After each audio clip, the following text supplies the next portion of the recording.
What do they? They say there's no such thing as what? They say there's no such thing as what? They say there's no such thing as what? Like a family weaving its story through time, made up of headstrong individuals, plotting their own courses, asserting their wills, yet nurtured by common roots, bound by common traits, pulled by similar destinies, we must now master and heal ourselves. And, like that family, all members strive to make their mark. Sometimes rivalries swell between siblings and cousins, so restless, creative, and animated by life are we. But there's something that runs through all of us, something always humming underneath. Let us now let that note ring out as a chorus, a symphony to celebrate and know who we are. What of it then? What is it that runs throughout? What of the free men of ancient Greece who could debate openly in town councils? But what too of the all-thing in Northern Europe, the meetings where consensus was arrived at through exchange and debate? Contests in ancient Greece determined the best plays, showing the individual stamp of the playwright. We later see that same one-upsmanship among painters to perfect light, shade, and perspective. What of our musical forms spreading across Europe, the orchestra and all of its instruments? The system of musical notation, sonatas, symphonies, operas. We hear a searching and longing in the various types of our music, in that vastness of space in orchestral scores, the love of the wandering troubadour, even the large and domineering sonics of the amplified electric guitar and sprawling electronic tones of our more contemporary music. What of those who explored land and sea, seeking the ends of the earth, the Vikings, Romans, Macedonians? The Italian Marco Polo's curiosity and fascination with the unknown inspired fellow Italian Christopher Columbus to do something no one had done. Portugal's Henry the Navigator spoke of uncovering secrets previously hidden from men. These are not exceptions but traits, showing again in more recent polar exploration, mocked by some contemporary academics.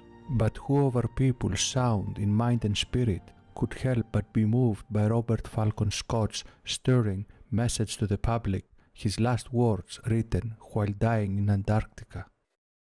We took risks. We knew we took them. Things have come out against us, and therefore we have no cause for complaint, but bow to the will of Providence, determined still to do our best to the last.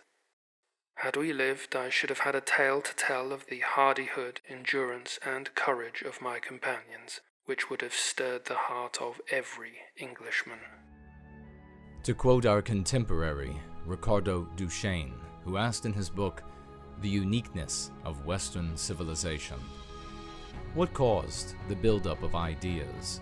From the Italian Galileo to the Polish and Prussian Copernicus, these ideas then being picked up and debated across Europe, to the Dane Tycho Brahe in his study of comets, the German Kepler building on Brahe, and also the Englishman William Gilbert.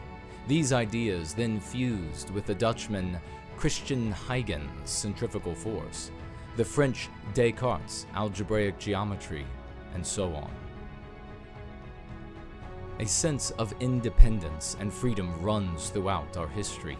What we find in our people is that rather than state-sanctioned, top-down mandates directing scientific and artistic life, the Westerners more often had independent spaces of inquiry.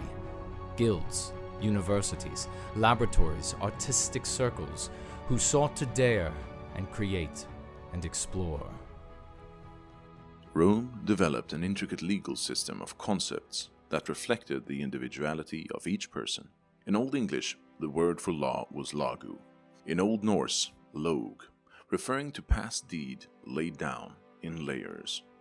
We even find in Old Germanic society all free men and women, who comprised the majority of the society, being equal under the law.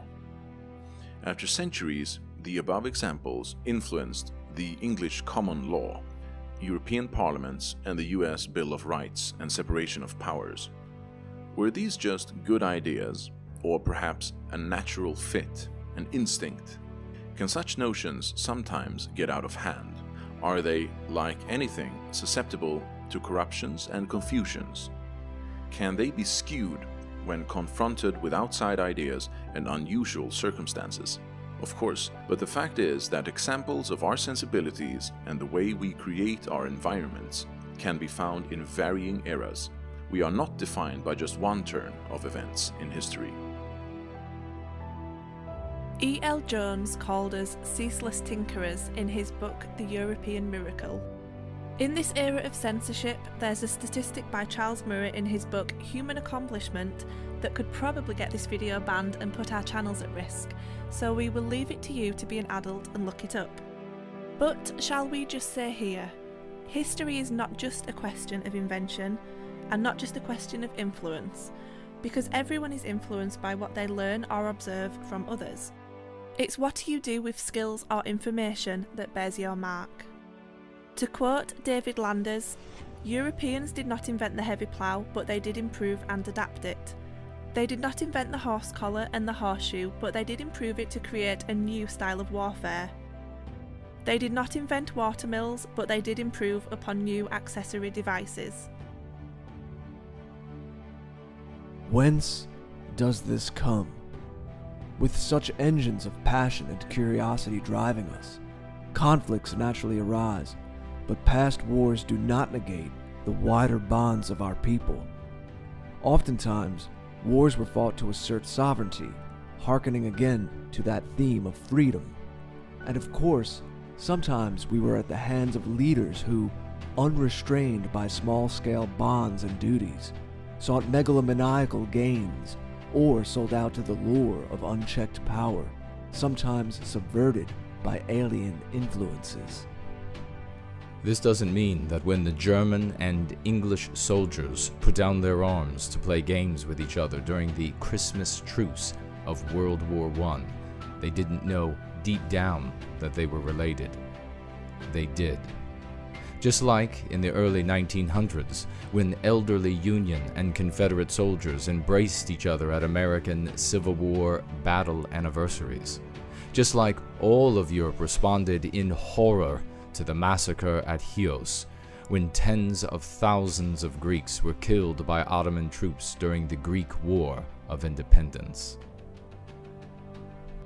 What of the many claims in varying parts of our lands to the stories of King Arthur and his knights? Arthur's name is related to the word bear. Arth is Welsh, cognate with the Greek Arctos and Latin Ursus. We looked up in our northern skies near the Arctic and saw the Ursa constellations, containing the North Star which guided our explorers. In Finland's epic, the Kalevala, the bear is referred to about 60 times. We see offerings to ancestral spirits of grain and dairy in the days of old, as our children now excitedly leave cookies and milk for what we call in modern English Santa Claus and Father Christmas. In spring and summer, we find similar folk customs among the various European cultures.